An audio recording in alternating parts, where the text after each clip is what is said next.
TR Atena WF, Anni dei Daltri, Adamo Dipa, Aquila della Notte, Spirinetta Oil in prima fila, le Lui LZ, Aura Club Mail, American Dante, Antilla Pitattila in seconda, favori per Adamo Dipa. Macchina che stacca Anni dei Daltri come da copione, parte forte, cerca di superare a Able TR, lo fa in 100 metri e scende in corda. Anni dei Daltri dunque leader, mentre non tardano a progredire Adamo Dipa in terza ruota, ma è anticipato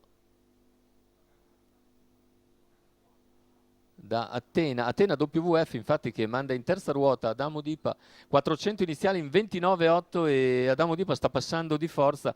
Anni dei Daltri rimane in seconda posizione, intanto Adamo Dipa deve ancora perfezionare il sorpasso, lo fa dopo 500 metri abbondanti. C'è spesa quindi per Adamo Dipa che sfonda in 45,1 e Atena WF rimane invece all'esterno. Anni dei Daltri in seconda posizione lungo la corda, in terza c'è Able TR, mentre all'esterno c'è il tentativo di progressione da parte di Aquila della Notte. Numero 6 Aspirinetta Oil, sbagliato Spirinetta che viene squalificata. Al largo abbiamo visto anche Attila, nelle posizioni però ancora di retroguardia, e si fa luce anche American Dante. Intanto Aquila della Notte sta sopravanzando Anni dei Daltri dopo un chilometro in 1:15,8. C'è la progressione anche di Aura Club Mail che viene via in terza corsia, costringendo American Dante a portarsi su. Adamo Dipa a 400 dalla conclusione, una Tersiglia al comando con Adamo Dipa in vantaggio, ma interviene American Dante insieme a Aura Club Mail.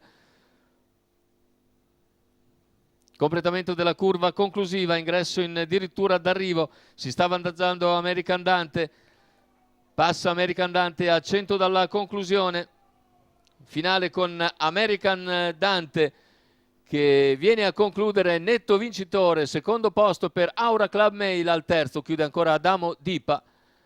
1:15,4 il raddoppio immediato per Filippo Monti, che dopo il successo della seconda corsa con una Noschiettuale e il secondo posto della prima ha iniziato davvero alla grande la sua serata gentleman. Andiamo a rivedere le fasi finali.